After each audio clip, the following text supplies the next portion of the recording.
जय श्री हरि, जय श्री नारायण, जय वृंदावन धाम, जय राधा रानी जी सरकार, जय सनातन धर्म। श्रीरंगदेशिकमहं श्रीरंगदेशिकगुरुं कमलानिवासं शेषाद्रि कृष्ण गुरु वेंकटसूरिवर्यम् श्रीमच्छठारि गुरुवर्य रमानिवासौ प्रेमोदगुरुं वरदेशिकमाश्रयेऽहम् रघुकुल तिलक श्री जानकीनाथ भक्तं कमल नयन सूरे पाद पद्माब्जभृङ्गम् बुधवर बहुमान्ये राघवाचार्य वरे विनहित मनसं तं श्रीधराजं भजामि। यदा वृन्दारण्ये विमलयमुनातीरपुलिने चरन्तं गोविन्दं हलधर सुदामादिसहितम् हरे कृष्ण स्वामी मधुर मुरलीवादन विभो प्रसीदेत्याक्रोशन् निमिषमिव नेष्यामि दिवसम् मनोजवं मारुततुल्यवेगं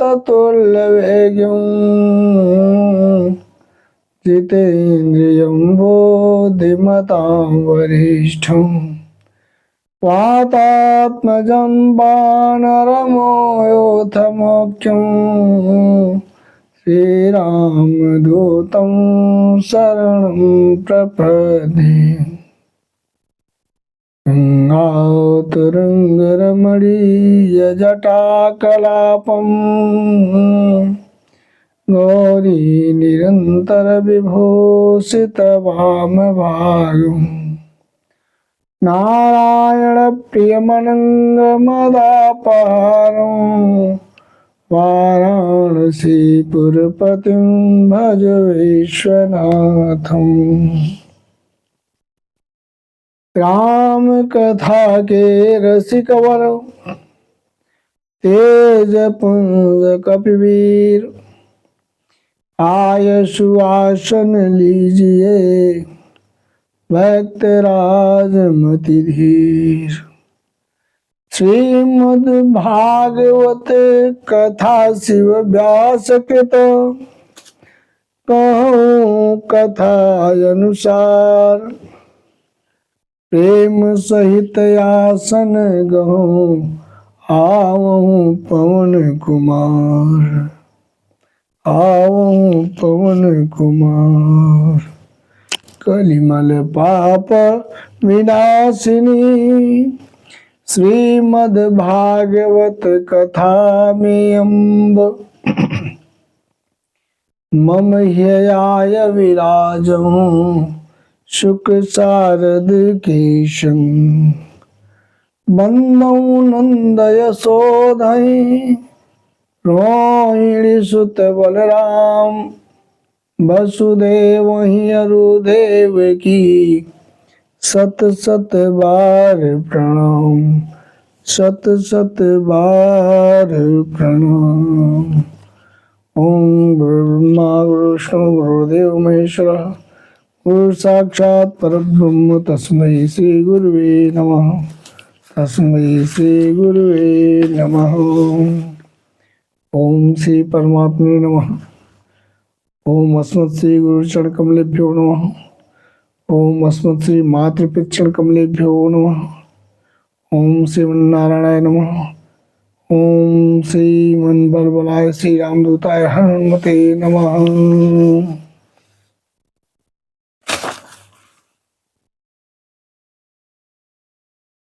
कथा में प्रारंभ से पूर्व आप सभी उपस्थित हो, समस्त ग्रामवासी, क्षेत्रवासी, नगरवासी सहित अन्य अनुपस्थित प्रबुद्ध वर्ग, श्रेष्ठ पिता तुल्य वृद्धजन, माताएं, बहनें, बेटियां, बंधुवर्ग सहित नौनिहाल बच्चों और उपस्थित कथा प्रेमी जनों, आप सभी को व्यासपीठ की तरफ से मैं पंडित राम नवल मिश्र शास्त्री आप लोगों का सादर अभिनंदन करते हैं, वंदन करते हैं, नमन करते हैं। आइए एक क्षण भागवत नाम संकीर्तन तत्पश्चात कथा में प्रवेश किया जाए।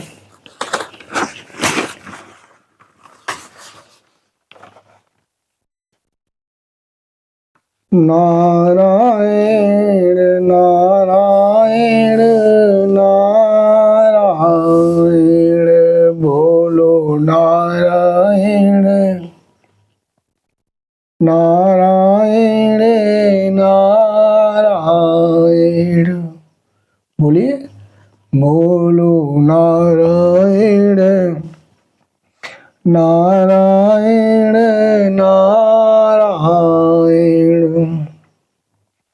भजमन नारायण नारायण नारायण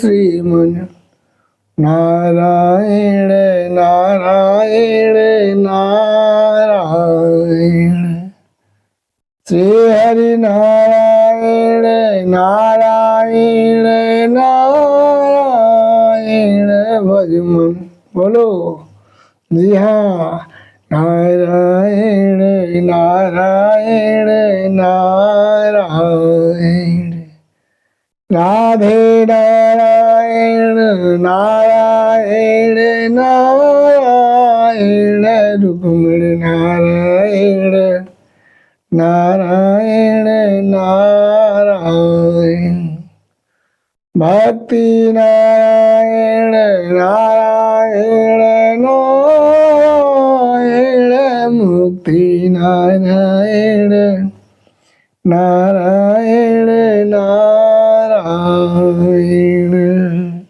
बोली वृंदावन जय लाल की जय, राधे सरकार की जय, श्री वृंदावन धाम की जय। श्री सुखदेव जी महाराज कहते हैं, परीक्षित राजन,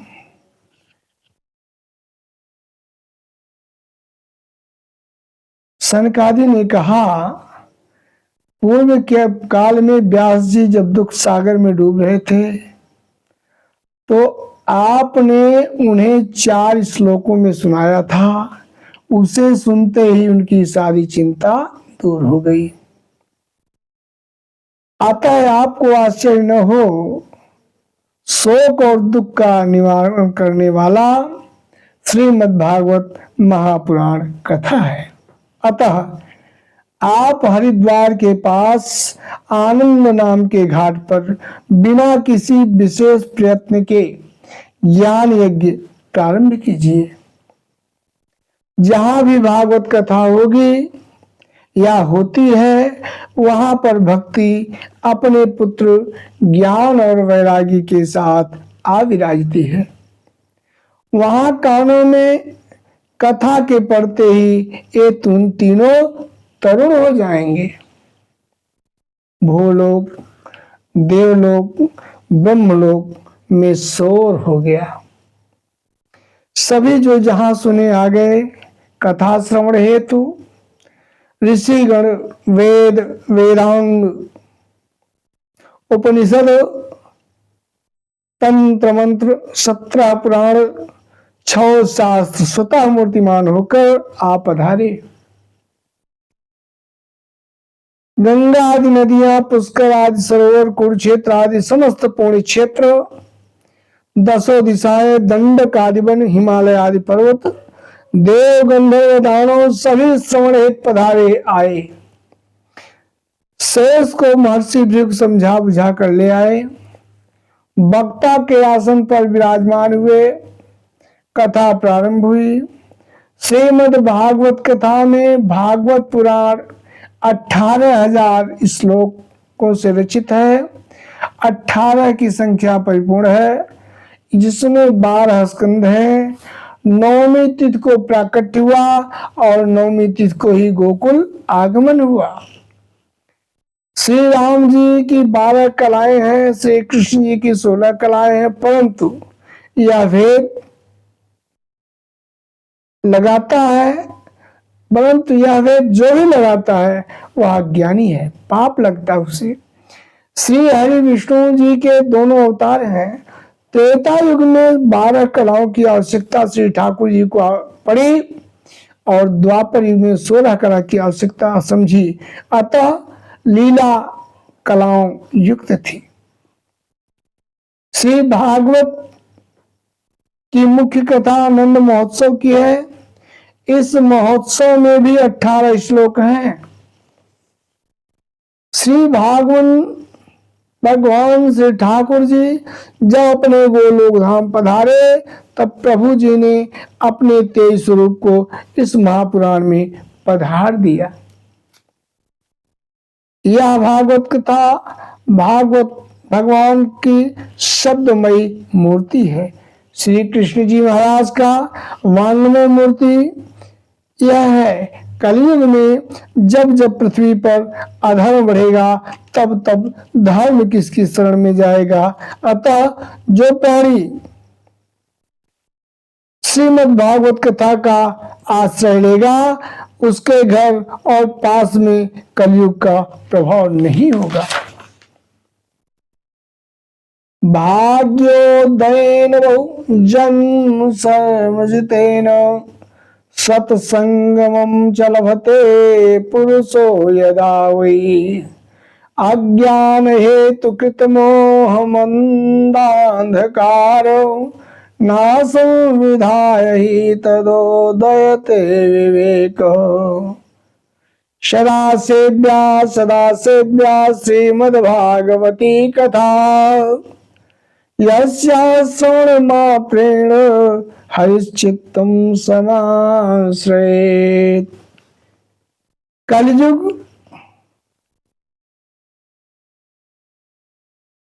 कलयुग जोग न कलयुग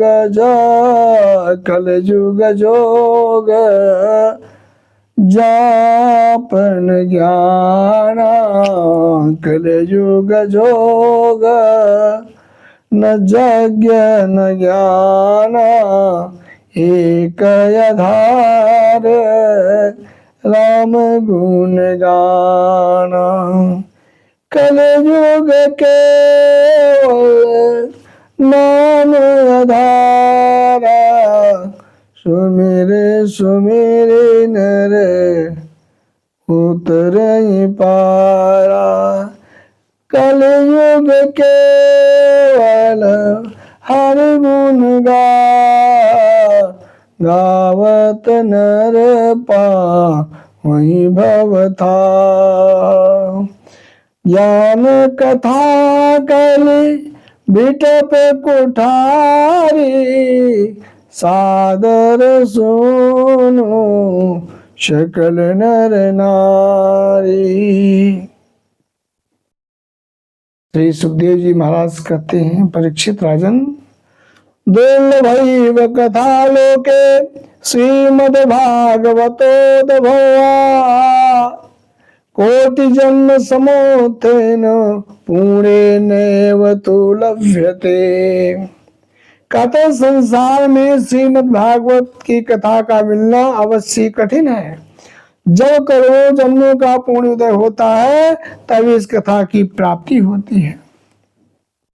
जब अनेकों कर्मों का संचित पुण्य पुंज का उदय होता है, तभी मनुष्यों को सत्संग का अवसर मिलता है।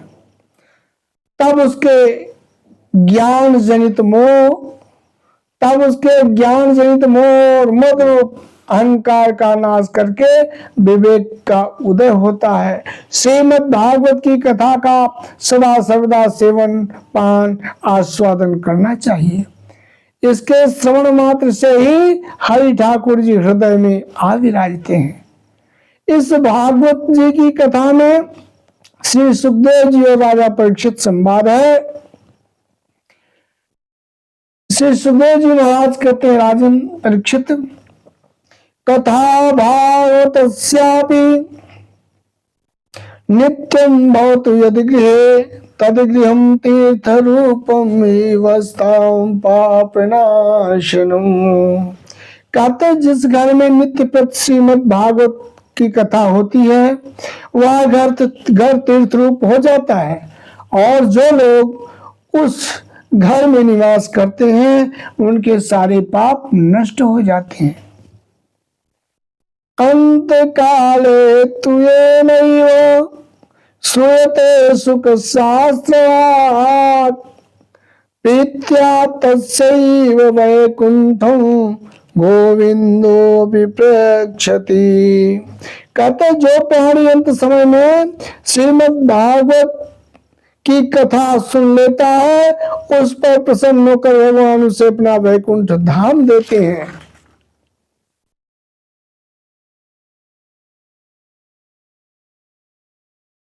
सकल भुवन मध्य निर्धनास्तेपि निवसति हृदयेषां श्रीहरिभक्तिरेका।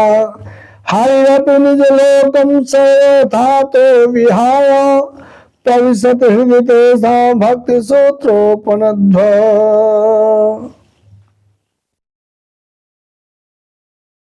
श्री सुखदेव जी महाराज कहते हैं, राजन परीक्षित, स्वकीयं यद भवे तेजस्तच्च भागवते दधात् तिरोधाय परिष्टोऽयं श्रीमद्भागवतावयम्।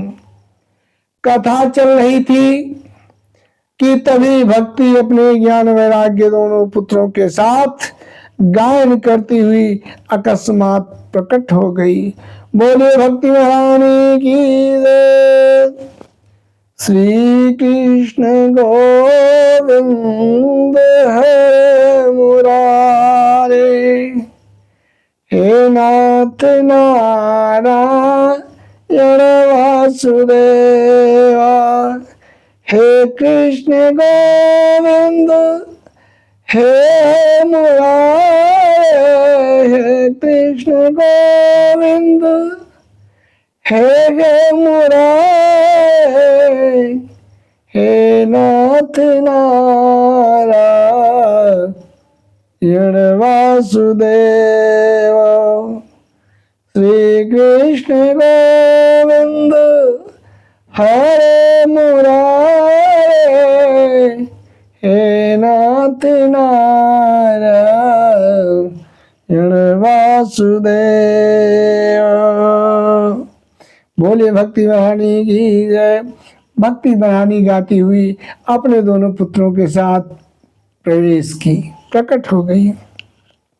श्री सुखदेव जी महाराज कहते भक्ति प्रकट होकर बोली, क्या बोली?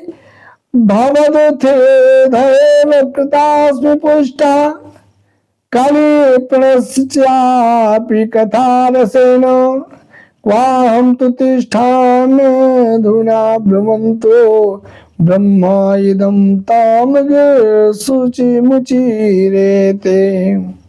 यभवत्थिरद्यैव कृतास्मि पुष्टा कलिप्रणष्टापि कथारसेन क्वाहं तु तिष्ठाम्यधुना ब्रुवन्तो ब्रह्म इदं ताम गिरमुचिरेते। यानी मैं कलयुग में, कहती है भक्ति, मैं कलयुग में नष्ट प्राय हो गई थी, आपने कथा अमृत से सींच कर मुझे फिर से जीवंत कर दिया है। अतः अब आप मुझे निवास हेतु स्थान बताएं जहां पर मैं सुखपूर्वक रह सकूं। शनकादिवास, शनकादि ने कहा भक्ति से, भक्ति आप भक्तों के हृदय में निवास करें, वैष्णव हृदय ही आपकी कुटिया है। जिनके हृदय में श्री हरि जी की भक्ति निवास करती भैया, वे तीनों लोकों में अत्यंत निर्धन होने पर भी परम धन्य है। भक्ति की डोर में बंधकर साक्षात नारायण भी अपना परम धाम छोड़कर उसके हृदय में आविराजमान होते हैं, आविराजते हैं।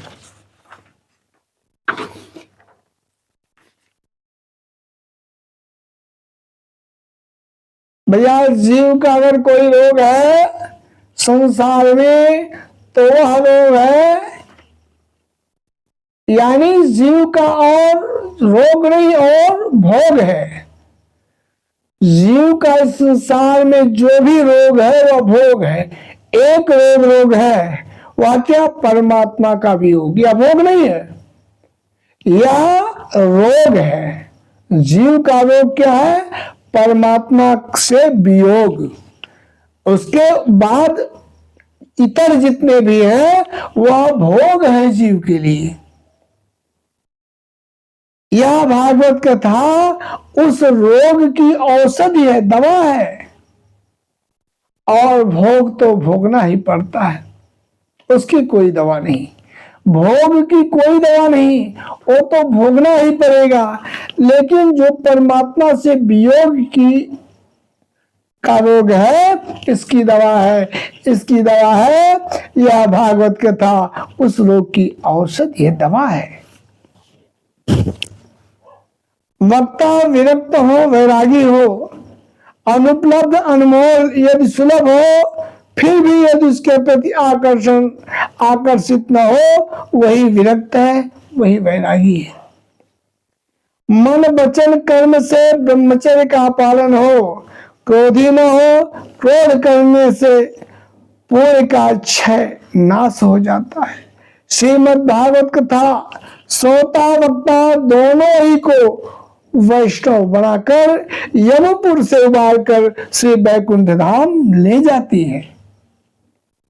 श्रीमद् भागवत महापुराण कथा ऐसी कथा है भैया जो उभय पक्षों का कल्याण करती है, दोनों पक्षों का एक साथ कल्याण करती है। किसका? श्रोता और वक्ता दोनों ही को वैष्णव बनाकर यमपुरी से उबार कर श्री बैकुंठ धाम को पहुंचा देती है, ले जाती है।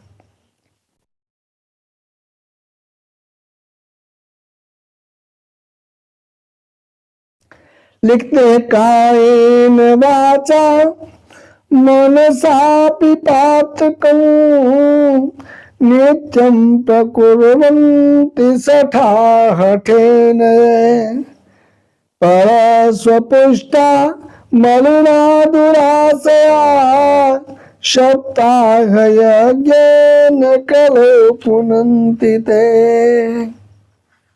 सप्ताह विधि, जो सप्ताह विधि सुन ले उनके यह मुहूर्त है, नक्षत्र हैं। हस्त नक्षत्र चित्रा, स्वाति, विशाखा, अनुराधा, पुनर्वस, पुष्य, रेवती, अश्विनी, मृगशिरा, श्रवण, धनिष्ठा, पूर्वा भाद्रपद ये उत्तम है। इन नक्षत्रों में सप्ताह विधि ज्ञान यज्ञ श्रवण करना चाहिए। तिथियां सुन लें।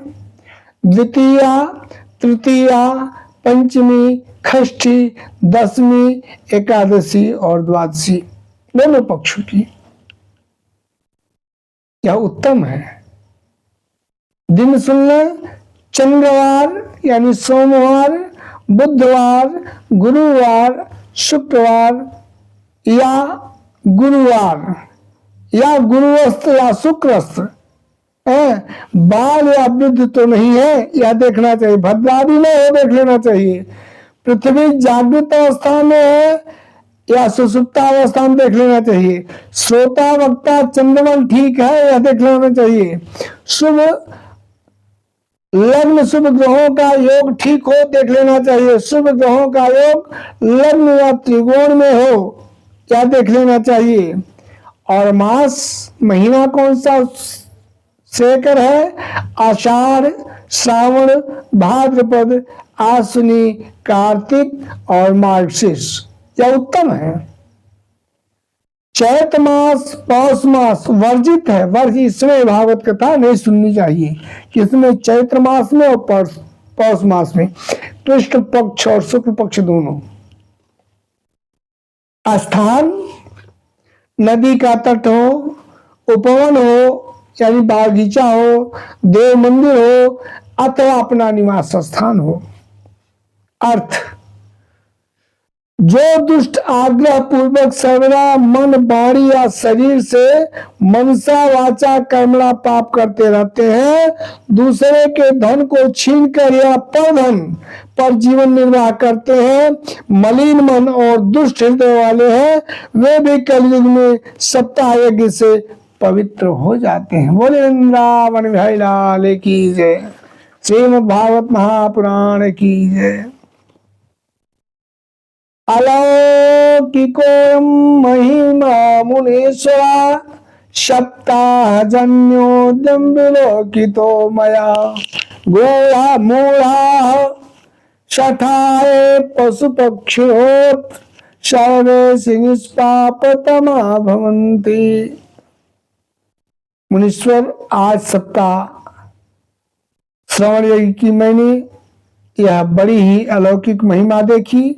यहाँ तो जो बड़े मूर्ख दुष्ट और पशु पंक्षी भी है, वे भी अत्यंत निष्पाप हो गए हैं। बोले वृंदावन लाल की जय। आइए एक भजन फिर आगे बढ़ा जाए।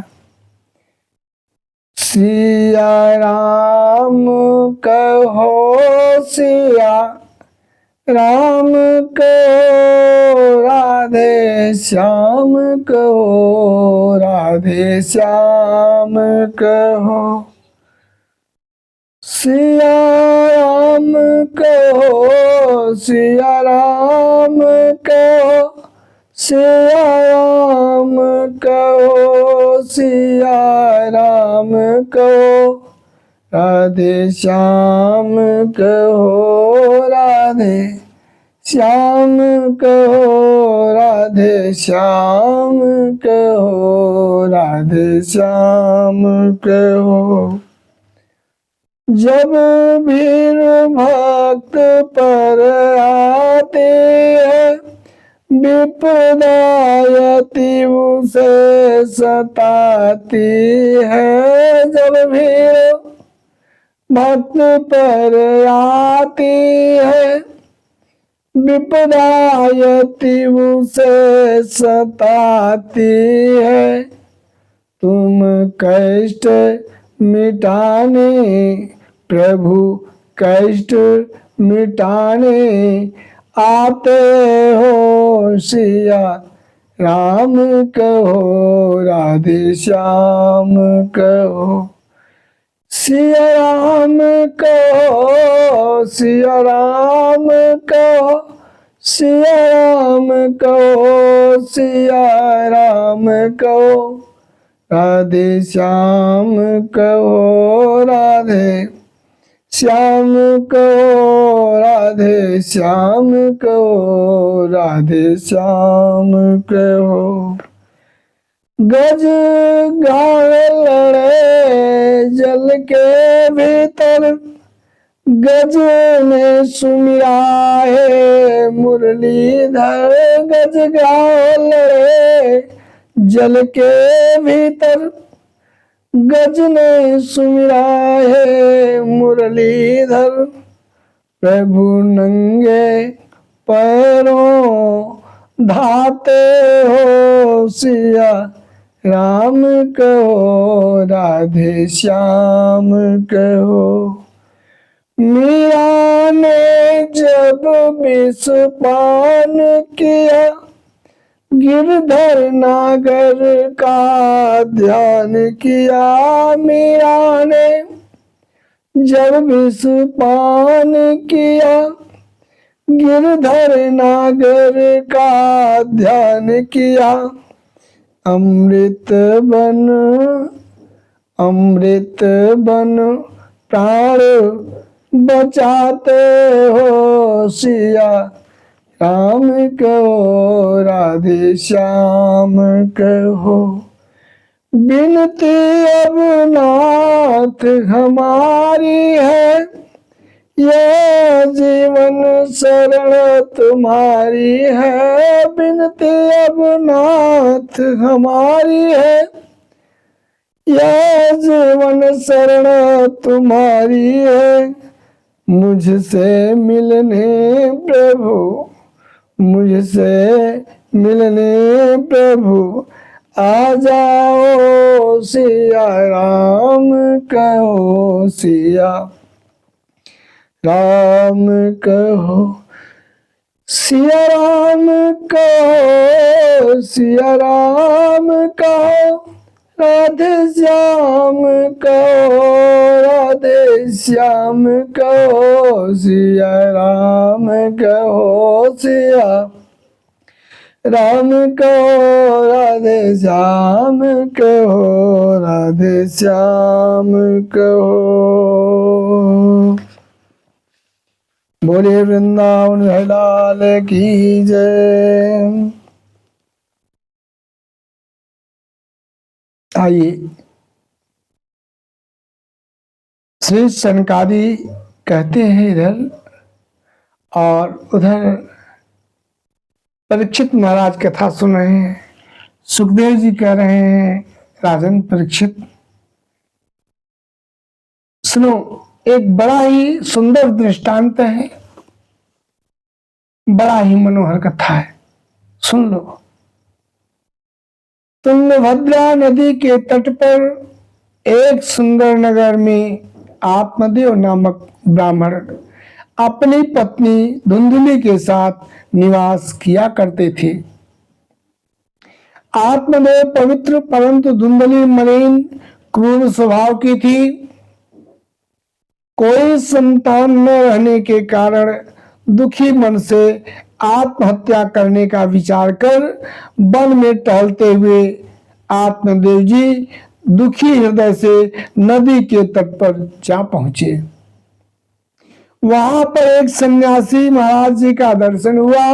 आत्मदेव जी को, महात्मा को देखकर आत्मदेव जी रोने लगे। देखिए संतों का मिलन कितना, पहली बात तो दुर्लभ होता है, और मिलते हैं तो शकुन हो जाता है, मंगल हो जाता है। आत्मदेव जी पहुंचे थे सबसे बड़ा पाप करने के लिए। आत्महत्या घोर पाप है, घोर पाप। कहां तो पहुंचे थे घोर पाप करने के लिए, घोर पाप के उद्देश्य से, लेकिन संत के मिलन से क्या हुआ, प्रवृत्ति बदल गई। तुरंत महात्मा जी का दर्श होते ही दुर्बुद्धि हट गई, उनका पैर पकड़कर रोने लगे। सन्यासी जी के पूछने पर आत्मदेव ने अपने संतानहीन होने का दुख का कारण बताया और अपने दुख निवारण हेतु आग्रह किया। शृणु विप्र मया तेस्य प्रारब्धं तु विलोकितं, सप्त जन्मावधि तो पुत्रो नैव च नैव च। जब अपने दुख का निवारण हेतु आग्रह किया तो सन्यासी महाराज जी ने देखा ध्यान अवस्था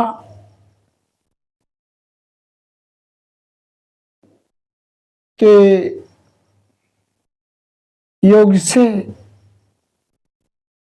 तो सन्यासी महाराज जी ने कहा, हे विप्र सुनो, तुम्हारे प्रारब्ध में, तुम्हारे भाग्य में एक नहीं 7 जन्मों तक तुम्हें संतान का योग्य नहीं लिखा है। 7 जन्मों तक तुम्हें संतान नहीं होगी, एक को कौन कहे। यह सुनकर आत्मदेव जी फूट फूट कर वही धरती पर लोट कर फूट फूट कर रोने लगी। आत्मदेव जी को दुखी देखकर सन्यासी जी समझाने का प्रयास करने लगे। आत्मदेव रोने लगे। अपनी व्यथा को सन्यासी जी से कहने लगे, कहे महाराज, मैं निसंतान होने का जो अभिशाप झेल रहा हूं, दुख झेल रहा हूं, कहां तक सुनाऊं। संसार में मैं सबसे ज्यादा बुरा हूं। इतना बुरा हूं महाराज, इतना बुरा हूं। कारण कि मैं निसंतान हूं, मेरे पास संतान नहीं, इसलिए समाज अंगुली उठाता है। समाज क्या, प्रकृति मेरे साथ भेदभाव करने लगी है। महाराज, बुराई को अपने, बुराई को अपने, मैं किसको सुनाऊं। बुराई को अपने, मैं किसको सुनाऊं। इतना बुरा हूं, कहाँ तक गिनाऊं। बुराई को अपने, मैं किसको सुनाऊं। बुरा हूँ, मैं इतना बुरा हूँ। संतान कोई न अब तक हमारे, बुझा कुल का दीपक हुए बेसहारे। कहाँ तक गिनाऊं विपदा, कहाँ तक गिनाऊं विपदा। घायल हुआ हूँ, बुरा हूँ, मैं इतना बुरा हूँ। महाराज, यहाँ तक कि गैया जो पालूं घर, न बनती ओ मैया। गैया जो पालूं घर, न बनती ओ मैया। दरख्त लगे हाथ मेरे न फलते, विपदा का मारा मैं बस। महाराज, विपदा का मारा मैं बस तन ढो रहा हूँ। बुरा हूँ, मैं इतना बुरा हूँ। भिखारी मेरे घर भिक्षा न लेते, भिखारी मेरे घर भिक्षा न लेते। पापी समझ द्वार है छोड़ देते। ओ भिखारी मेरे घर भिक्षा न लेते।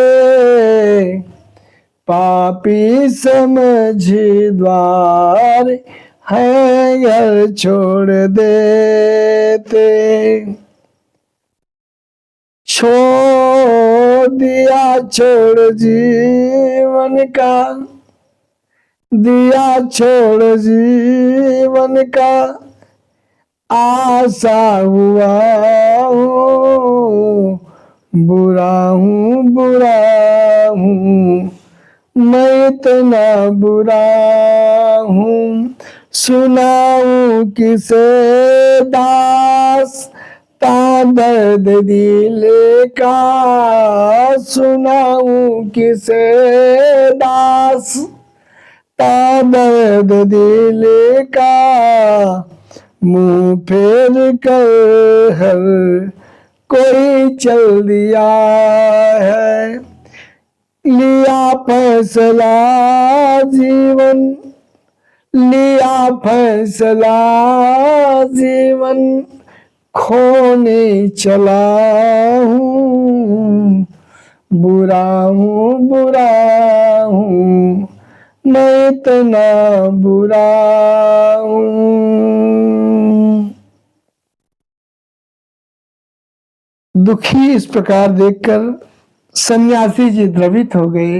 उन्होंने कहा बस धैर्य धारण करो, घबराओ मत। अगर तूने इतना जिद कर लिया है, हट कर लिया है, तो उठो। सन्यासी जी ने एक फल दिया और फल देकर कहा कि इसे तुम अपनी पत्नी को खिला देना, समय पर उसे अत्यंत सुंदर धर्मात्मा एक पुत्र होगा, परंतु तुम्हारी पत्नी को 1 वर्ष तक सत्य, दया, शौच, दान और एक समय एक ही अन्नाहार का नियम संयमित रखना होगा।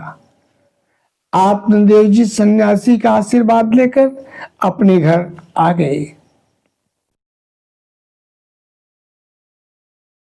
घर आकर अपनी पत्नी को सारा नियम संयम समझाकर सन्यासी द्वारा प्रदत्त फल अपनी पत्नी धुंधली को खाने के लिए दे दिया।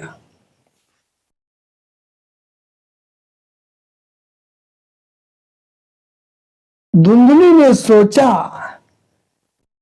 श्री सुखदेव जी महाराज कहते हैं परीक्षित राजन, आत्मदेव जी तो लाकर पत्नी को अपने दे दिए। पत्नी ने आत्मदेव जी को संतोष दिलाने के लिए अपने हाथ में फल ले लिया, लेकिन सोचने लगी जब आत्मदेव जी फल देकर चले गए, पालने लालने दुख प्रसूताया वर्तते, वंद्यावा विधवा नारी सुखनी चेती में मती।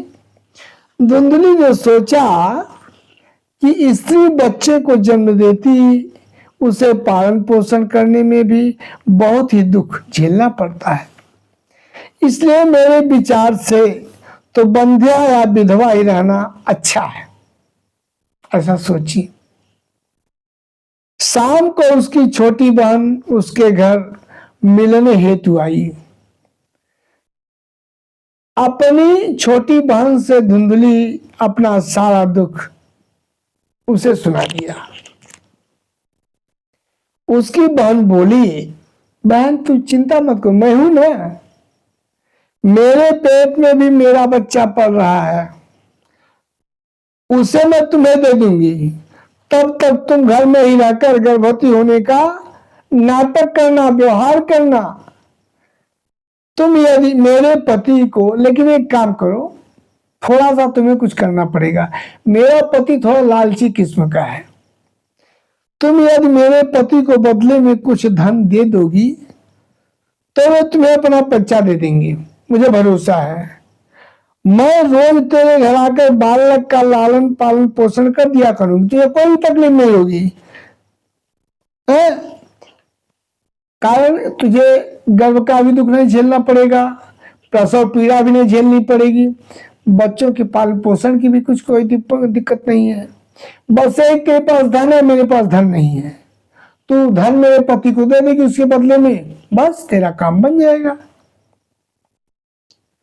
फिर आओ कहीं तो उसने कहा, बहन तब इस फल का क्या करूं? धुंधली ने कहा।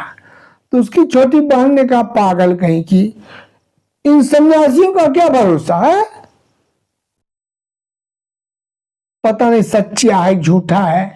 एक काम करो, तू यह फल अपनी गैया को खिला दे, तो इसे परीक्षा हो जाएगा, और अगर उससे पुत्र हो गया तो जान ले सही है, और नहीं हो तो जान ले गलत है। और तुम्हारे पति को भी लगेगा कि हमारी पत्नी ने ग्रहण कर लिया फल।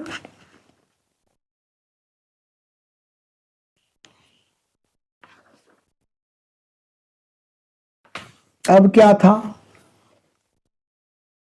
समय पर धुंधली की बहन ने एक बच्चा जाया, बच्चे को जन्म दिया। उस बच्चे को लाकर धुंधली को दे दिया उसकी बहन ने। इधर गाय ने भी एक बहुत ही सुंदर पुत्र को जन्म दिया, जो अद्भुत बालक था, विलक्षण। उसका पूरा शरीर मनुष्य का था, परंतु कान उसके गाय के समान थे। अद्भुत बालक की चर्चा पूरे इलाके में दूर दूर तक फैल गई। जो भी सुना रामदेव जी के घर दर्शन करने के लिए पहुंच गया, आत्मदेव जी के घर दर्शन करने के लिए पहुंच गया। सब दौड़े चले आए भाई, जो सुनता दौड़ पड़ता। उस गाय के बालक का नाम गोकर्ण रखा गया तथा धुंधली के बालक का नाम धुंधकारी हुआ। कुछ काल बीतने पर दोनों बालक समय पर युवा हुए। गोकर्ण परम संत और धुंधली का पुत्र धुंधकारी उसके गोकर्ण के ढेर अधिक से अधिक ज्यादा विपरीत। यानी गोकर्ण परम संत हुए तो धुंधकारी अत्यंत नीच स्वभाव का पापाचारी हुआ। धुंधकारी ने पिता की सारी संपत्ति दुर्व्यसन में ही समाप्त कर दी। एक दिन आत्मदेव दुखी होकर रोने लगे।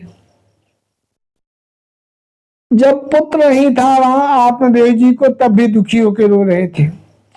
आज पुत्र हो गया तब भी दुखी होकर रो रहे हैं। पुत्र होना बुरी बात नहीं है, लेकिन कुपुत्र होना बुरी बात है। उसी समय गोकर्ण जी आए, अपने दुखी पिता को हितोपदेश दिया। क्या कहा? आत्मदेव जी पिता का हाथ अपने हाथ में लेकर समझाने लगे। श्री सुखदेव जी महाराज कहते हैं, परीक्षित राजन, गोकर्ण अपने पिता आत्मदेव को समझा रहे हैं, कह रहे हैं, देहे अस्थि मांस रुधिरे अभिमतिम त्यजत्वम जाया सुता सुतादिषु सदा ममता विमुच। हे पिताजी, यह शरीर हड्डी मांस रक्त का एक पिंड है, इसे अपना मानना छोड़ दो। स्त्री पुरुष आदि की ममता छोड़ो। यह संसार क्षणभंगुर शरीर बस 4 दिन का है। जो भी दृष्ट गोचर है सब धोखा है, झूठा है। यह अपना पराया सत्य नहीं है, एक स्वप्न है। अरे गुजरी सब थोड़ी रही, वह भी जाए बीत। समय चिड़िया चुग गई, फिर भी रहे अचेत। संसार और जीवन दोनों अग्नि के समान है। जो भी इससे रिश्ता जोड़ा खाक में मिल गया है। परंतु इन दोनों को पाने के लिए देवता भी लालायित रहते हैं। यह दोनों बड़े ही सौभाग्य से प्राप्त होते हैं, परंतु इसके उपयोग का ढंग अपना अपना है, निराला है। इसके बिना जीवन और जीव अधूरा है। इस प्रकार से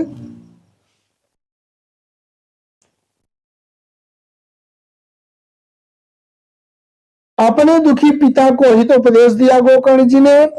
आत्मदेव ने जंगल में जाकर भागवत भगवान का भजन करते हुए नित्य प्रति श्री मद्भागवत महापुराण के 10वें स्कंद का पाठ कर श्री भगवान के धाम पधार गए।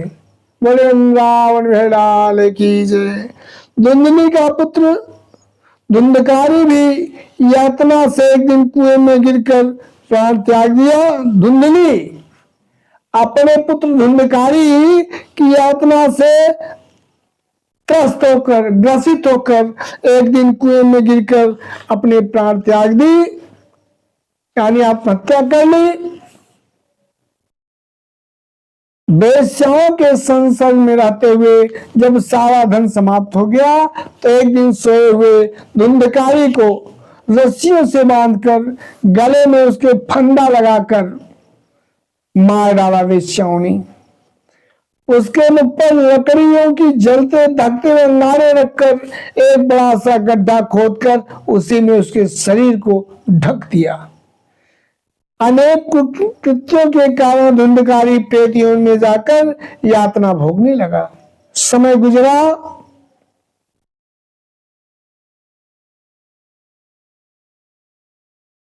गोकर्ण जी को भी भाई के मृत्यु का समाचार मिला। गोकर्ण जी गया जी में जाकर भाई के सदगत उद्धार हेतु श्राद्ध कर्म किए, पिंडदान किए, तर्पण किए। जहां भी पुण्य स्थल पर जाते भाई के निमित्त श्राद्ध और तर्पण जरूर करते थे। एक दिन कालांतर टहलते हुए गोकर्ण अपने नगर में आए। रात्रि के समय छुपकर अपने घर के आंगन में जाकर शयन करने लगे। अर्धरात्रि को धुंधकारी की प्रेतात्मा कभी भेड़ा, कभी भैंसा, कभी देवराजेंद्र, कभी अग्नि, नाना प्रकार का रूप धारण कर गोकर्ण को भयभीत करने का प्रयास करने लगी।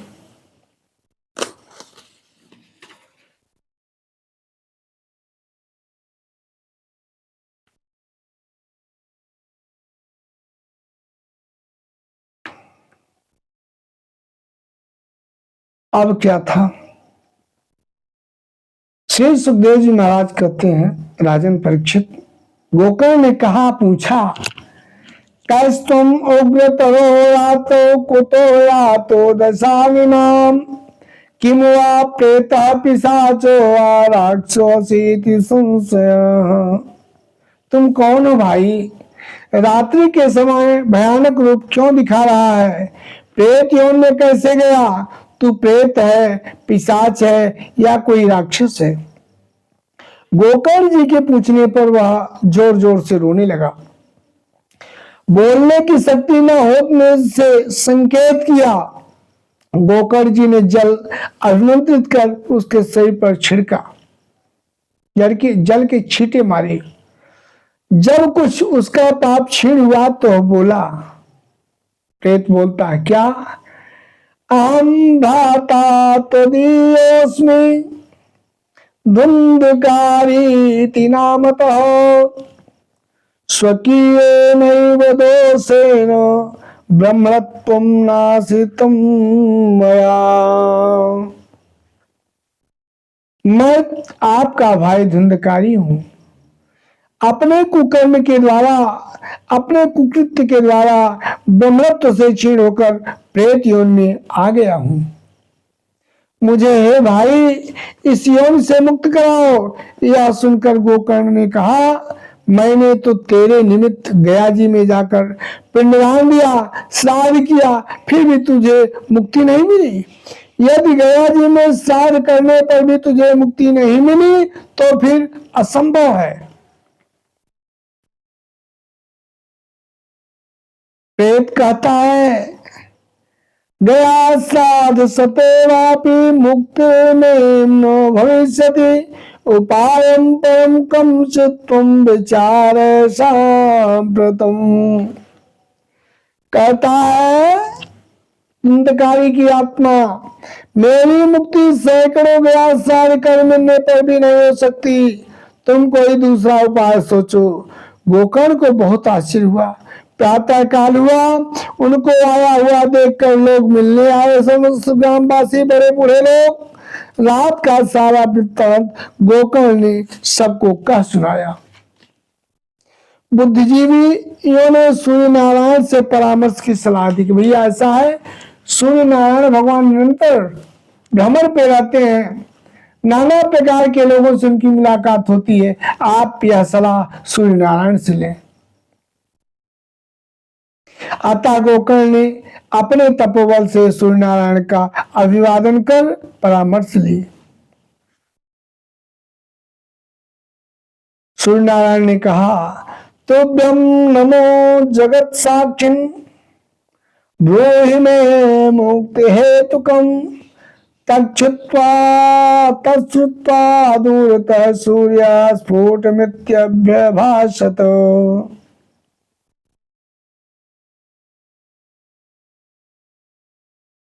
श्री गोकर्ण महाराज कहते हैं सूर्य महाराज से, भगवान आप सारे संसार के साक्षी हैं, मेरा आपको प्रणाम है। आप धुंधकारी के प्रेत से मुक्ति का कोई साधन बताएं, उपाय बताएं। श्री सूर्यदेव जी महाराज, सूर्य नारायण जी महाराज गोकर्ण जी की बात सुनकर कहते हैं, सूर्यदेव कहते हैं, श्रीमद् भागवतान मुक्ति सत्ताहं वाचनं करो, इत सूर्यवचः सर्वे धर्म रूपम तो विश्रुतम। सूर्यदेव जी ने कहा कि श्रीमद् भागवत कथा से मुक्ति हो सकती है, सप्ताह पारायण का निर्देश दिया। जिस जीव की मुक्ति गया श्राद्ध से नहीं होती, उसकी मुक्ति श्रीमद् भागवत कथा करती है। गया की कथा क्या है, क्यों गया जाते हैं लोग, गया में पिंडदान का महत्व क्यों है, सुनिए। गया में विष्णु पद है, फाल्गो पुनीत नदी है। गयासुर नामक एक राक्षस था, उसके तप से ब्रह्मा जी प्रसन्न होकर वरदान देने को कहे, तो अब बोला कि आप ही मुझसे मांग लीजिए जो मांगना हो। ब्रह्मा जी ने यज्ञ के लिए उसका शरीर मांग लिया। यज्ञ कुंड उसकी छाती पर बनाया गया। 100 वर्षों तक यज्ञ चला उसके सीने पर, 100 वर्ष तक यज्ञ चलता रहा। उसके वक्षस्थल पर हवन कुंड बनाकर हवन होता रहा, फिर भी वो नहीं मरा। पूर्णाहुति के बाद वह उठने लगा तो ब्रह्मा जी को चिंता हुई और भयातुर होकर विष्णु जी की स्तुति ब्रह्मा जी करने लगे। सब काम खराब हो जाएगा, खेल खत्म हो जाएगा। विष्णु जी प्रसन्न होकर अपना दोनों चरण दैत्य की छाती पर रखे। गयासुर ने भगवान जी से वह मांगा कि इस तीर्थ में जो मनुष्य अपने पितरों का श्राद्ध करे, उनके पितृगण सदगति को प्राप्त करें। भगवान ने कहा कि जो व्यक्ति तेरे शरीर पर आकर पिंडदान करेगा अपने पितरों की मुक्ति के निमित्त, उनके पितरों को मुक्ति होगी। गयासुर को मुक्ति देकर प्रभु समेत प्रभु जी शीर्षा के धाम पधार गए। बोले रावण लाल की जय। यह गया धाम की कथा है। आइए आगे की कथा देखें। सूर्यदेव की आज्ञा पाकर गोकर्ण जी ने एक वैष्णव ब्राह्मण को श्रोता बनाया।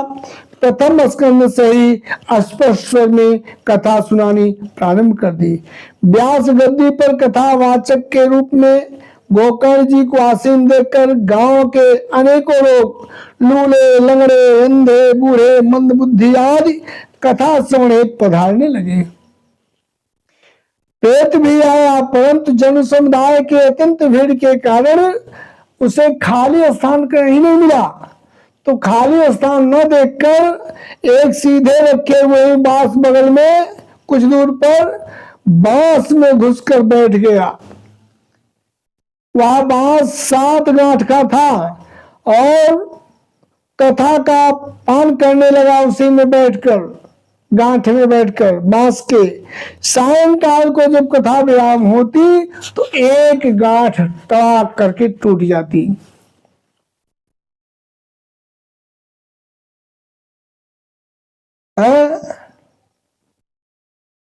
जब शाम को विश्राम दिया, कथा को विराम दिया गया, तो एक विचित्र घटना घटी। क्या हुई, वहां सभी सभासदों के देखते देखते उस बांस के गांठ तोड़ की आवाज करके बड़े तेज फटी। सबने कहा विचित्र घटना। इसी प्रकार क्रमशः एक एक कर 7वें दिन 7वीं गांठ फट गई। धुंधकारी प्रेत योनि से मुक्त हो गया, दिव्य रूप धारण कर सबके सामने प्रकट हो गया। बोले श्री भागवत भगवान की जय। अब क्या था, अपने भाई गोकर्ण को प्रणाम किया, इस परोपकार के लिए ढेर सारा सहृदय धन्यवाद देने लगा। बोला, इस दिव्य मोक्ष प्रदाता श्रीमद् भागवत भगवान कथा की महिमा से यदि जड़भास की गांठ टूट जाती है तो चेतन जीव की क्यों न टूटे। शुभ विवाह में जो दो जीवन नौ दंपति एक ग्रंथि गांठ में बनते हैं, वह पति पत्नी की स्नेह की ग्रंथि है। परमात्मा की सेवा धर्मपरायण होकर शक्ति और ब्रह्म एक साथ मिलकर करने के लिए ही है। एक दूसरे में नारी का साथ मिला है, हमें ऐसा सोचकर चलना चाहिए, यह जीवन दाम्पत्य सुखी रहेगा। वासना पर विजय पाना ही सुखी जीवन का एक उपाय है। भोले वृंदावन लाल की जय। भैया, जीवन की गांठ क्या है? पहला पति पत्नी की आसक्ति, दूसरा पुत्र की आसक्ति, तीसरा व्यवसायिक आसक्ति, चौथा द्रव्य आसक्ति, पांचवा कुटुंब परिवार आसक्ति, छठवां घर द्वार आसक्ति, सातवां गांव नगर की आसक्ति। यही 7 गांठ है। इस गांठ का टूटना, इस गांठ को खोलना बड़ा मुश्किल है भैया। जो खोल लिया पार है बिना उसका। शास्त्रों में काम क्रोध लोभ मोह मद मत्सर विद्या को 7 गांठ कहा गया है, जिसमें जीव बंधा हुआ है।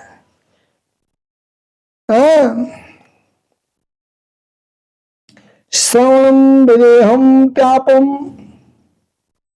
श्रवणम विदेहम विदेहे पापम, पावक समिधो यथा अस्मिन् वै भारते वर्षे सुरभि देव संसदि सप्ताश्रवणा लोके प्राप्यते निकटे हरि अताम दोषम एतदेव ही साधनम।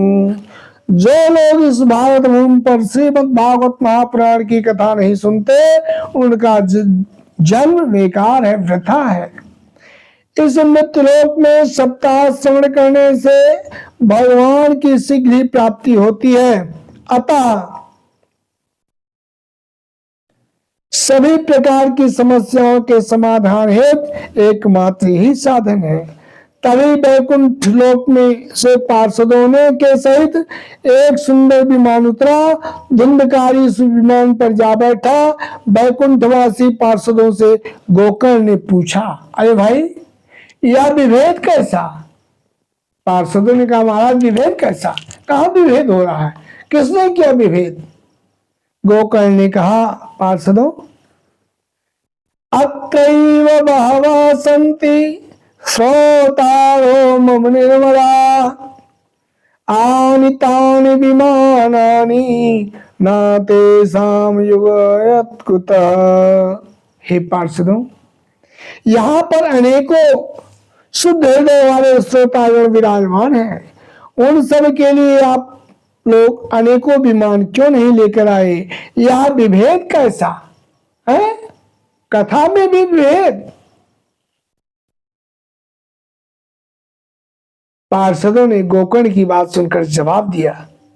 कहा, गोकर्ण जी, विभेद नहीं है, अपनी सोच का विकार है। सो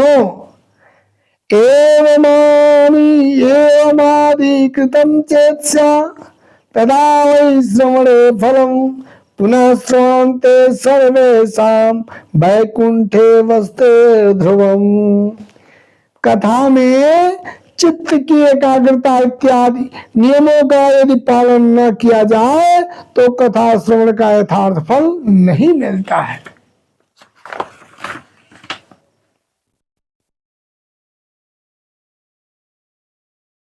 प्रेत ने 7 दिनों तक निराहार रहकर श्रवण किया था तथा सुने हुए विषय का चिंतन मनन निधिध्यासन भी करता था। यदि ये श्रोता भी नियम पूर्वक से पुनः श्रवण करें इसी प्रकार से तो पूर्ण फल की प्राप्ति होगी।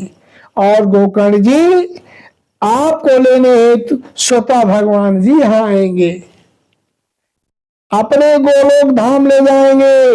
बोले वृंदावन बिहारी लाल की जय। सूतवाद सूत जी नारद जी से कहते हैं ब्रूयोत्र ते किम फल वृंदमुज्ज्वलम्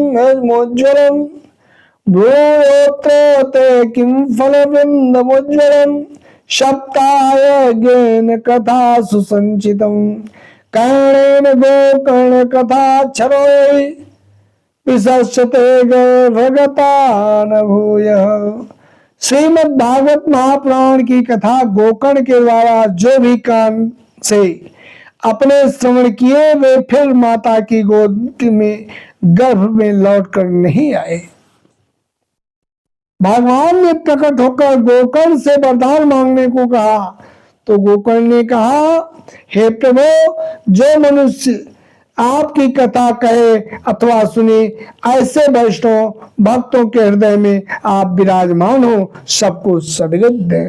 बोले वृंदावन बिहारी लाल की जय। श्रीमद् भागवत महापुराण की जय। गोकर्ण जी महाराज की जय। जो जग के कल्याण सबके हित की बात करता है वो वंदनीय है, पूजनीय है। गोकर्ण महाराज ने दूसरी बार कथा श्रीमद् भागवत सप्ताह ज्ञान यज्ञ की कथा का आयोजन किया श्रावण मास में। दूसरी बार कथा पूर्ण हुई, वहां पर भक्तों से भरे हुए विमान के साथ श्रीमन्नारायण प्रकट हुए, अपने पांचजन्य संघ की ध्वनि की गोकर्ण को अपने हृदय से लगाकर दिव्य रूप दिया। सभी उपस्थित श्रोतागण दिव्य रूप धारण कर लिए। उस गांव नगर के कुत्ते चांडाल पर्यंत सभी जीव गोकर्ण की कृपा से विमान पर चढ़ लिए और जहां योगी जन सिद्ध पुरुष जाते हैं उस भगवान के धाम में भेज दिए गए। वृंदावन बिहारी लाल की जय। श्रीमद् भागवत महापुराण की जय। श्री गोकर्ण महाराज की जय। गोकर्ण जी को साथ में लेकर भगवान स्वतः ग्वाल बालों के पेड़ों गोधाम को चले गए। बोले वृंदावन बिहारी लाल की जय। आज की कथा अब यहीं विराम दी जाती है। आप सभी श्रोतागण से हमारा निवेदन है कि आप सभी श्रोतागण कल पुनः फिर कथा श्रवण हेतु हमारी तरफ से सादर आमंत्रित है। कथा श्रवण हेतु जरूर पधारें, क्योंकि अब समय हो गया, काफी रात्रि व्यतीत हो गई, कथा विराम की ओर चल रही है। कथा चलत वैकुंठ विगत निषाधुनिकान देव सभी आसन चलो सुनो वीर हनुमान। श्रोतागण निज घर चलो करो भवन विश्राम। कान्हा संग राधा चली सीता संग श्री राम। अवधपुरी मथुरा चली काशी और ब्रजधाम। वृंदावन गोकुल चला गंगा यमुना वाम। एक घड़ी आधो घड़ी आधो में पुनियाद। तुलसी संगत साधु की कट कोट अपराध। हरि की कृपा प्रसाद से बेगी होई है प्रात। फिर मिली है यही ठौर पर कथा देव गण भ्रात।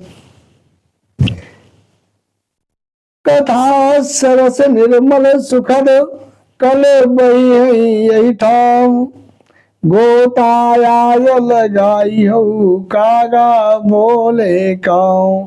भक्त जनों को बंदगी, माँ बहनों को जय श्री राम। पिता तुल्य सब वृद्ध को बारंबार प्रणाम, बारंबार प्रणाम। ओम शांति शांति शांति सुशांतिर्भवतु, सर्वार्थ शांतिर्भवतु, निर्विघ्नमस्तु, कल्याणमस्तु, सुसिद्धिमस्तु। सर्वे भवन्तु सुखिनः, सर्वे सन्तु निरामयाः, सर्वे भद्राणि पश्यन्तु, मा फलेषु दुर्भाग् भवेत्। ओम शांति शांति शांति सुशांतिर्भवतु।